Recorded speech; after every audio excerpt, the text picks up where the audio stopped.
जय श्री कृष्णा, जय मदन गोपाल। संत और भगवंत से हमें क्या मांगना चाहिए? हमारी थोड़ी सी सेवा से, थोड़ी सी भक्ति से यदि हमारे संत महापुरुष, गुरुजन और श्री साक्षात भगवान हमसे प्रसन्न होकर कहें कि कुछ मांग लो, तो हमें उनसे क्या मांगना चाहिए? इसी विषय पर आज का ये विशेष वीडियो है। श्री अयोध्या जी में एक उच्च कोटि के संत रहते थे। इन्हें रामायण का श्रवण करने का बड़ा व्यसन था। जहाँ भी कथा चलती वहाँ बड़े प्रेम से कथा सुनते। कभी किसी प्रेमी अथवा संत से कथा कहने की विनती करते। एक दिन राम कथा सुनाने वाला कोई नहीं मिला। वहीं पास से एक पंडित जी रामायण की पोथी लेकर जा रहे थे। पंडित जी ने संत को प्रणाम किया और पूछा कि महाराज क्या सेवा करें? संत ने कहा, पंडित जी रामायण की कथा सुना दो, परंतु हमारे पास दक्षिणा देने के लिए रुपया नहीं है। हम तो फक्कड़ साधु हैं, बस प्रभु की हरि कथा सुनकर हृदय गदगद हो जाता है। आप कुछ यही भाव हमें सुना दो तो बड़ी कृपा होगी। माला, लंगोटी और कमंडल के अलावा हमारे पास कुछ नहीं है। कथा अभी एकांत में सुनने का मन है हमारा। पंडित जी ने कहा, ठीक है महाराज। संत और कथा सुनाने वाले पंडित जी दोनों सरयू जी के किनारे कुंजों में जा बैठे। पंडित जी और संत रोज सही समय पर आकर वहाँ विराजते और कथा चलती रहती। संत बड़े प्रेम से कथा श्रवण करते थे और भाव विभोर होकर कभी नृत्य करने लगते तो कभी रोने लगते।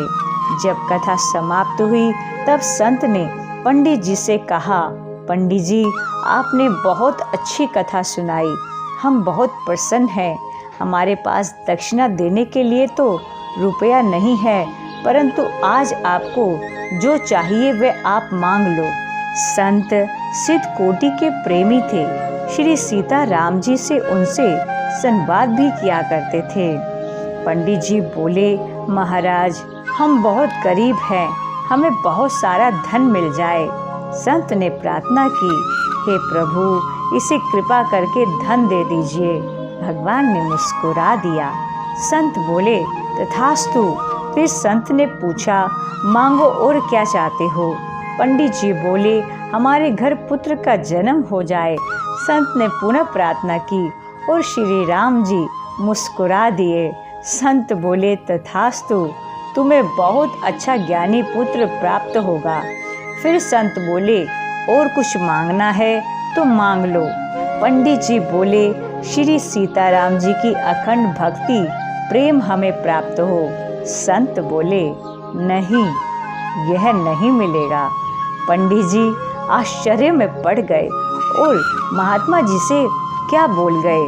पंडित जी ने पूछा, संत भगवान यह बात समझ नहीं आई। पंडित जी आश्चर्य में पड़ गए कि महात्मा क्या बोल गए। महात्मा जी ने पूछा, संत भगवान यह बात समझ नहीं आई। संत बोले, तुम्हारे मन में प्रथम प्राथमिकता धन, सम्मान, घर की है, दूसरी प्राथमिकता पुत्र की है और अंतिम प्राथमिकता भगवान की भक्ति की है। जब तक हम संसार को, परिवार, धन, पुत्र आदि को प्राथमिकता देते हैं तब तक भक्ति नहीं मिलती। भगवान ने जब केवट से पूछा कि तुम्हें क्या चाहिए, केवट ने कुछ नहीं मांगा। प्रभु ने पूछा, तुम्हें बहुत सा धन देते हैं? केवट बोला, नहीं प्रभु। प्रभु ने कहा, ध्रुव पद ले लो। केवट बोला, नहीं प्रभु। इंद्र पद, पृथ्वी का राजा और मोक्ष तक देने की बात की, परंतु केवट ने कुछ नहीं लिया। तब जाकर प्रभु ने उसे भक्ति प्रदान की। हनुमान जी को जानकी माता ने अनेकों वरदान दिए, बल, बुद्धि, सिद्धि, अमृतत्व आदि, परंतु उन्हें प्रसन्नता नहीं हुई। अंत में जानकी जी ने श्री राम जी का प्रेम, अखंड भक्ति का वर दिया।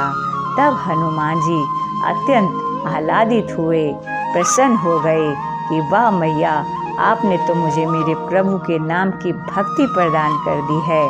भक्तराज प्रहलाद जी ने भी प्रभु जी से सभी ऐश्वर्यों की बजाय केवल और केवल भगवान की भक्ति ही मांगी। तब उन्हें भी भगवान ने अपनी भक्ति, अखंड भक्ति प्रदान की।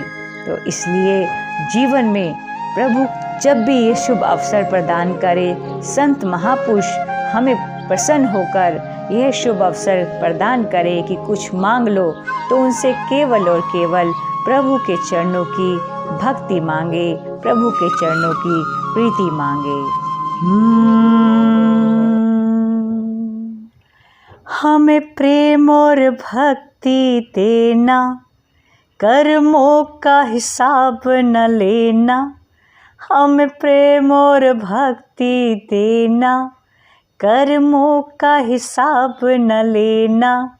प्रभु रखना, हरि रखना, चरण कमल के पास। प्रभु रखना, हरि रखना, शरण पड़े की लाज। दीन बंधु दीनानाथ, मेरी डोरी तेरे हाथ। दीन बंधु दीनानाथ, मेरी डोरी तेरे हाथ। प्रभु रखना, हरि रखना, शरण पड़े की लाज। प्रभु रखना, हरि रखना, चरण कमल के पास। हम सभी बस यही प्रार्थना प्रभु जी के चरणों में रखें कि हम सबको निस्वार्थ भक्ति प्रदान करें, प्रभु चरणों की भक्ति और सेवा प्रदान करें। जय श्री कृष्णा, जय मदन गोपाल, जय मदन गोपाल।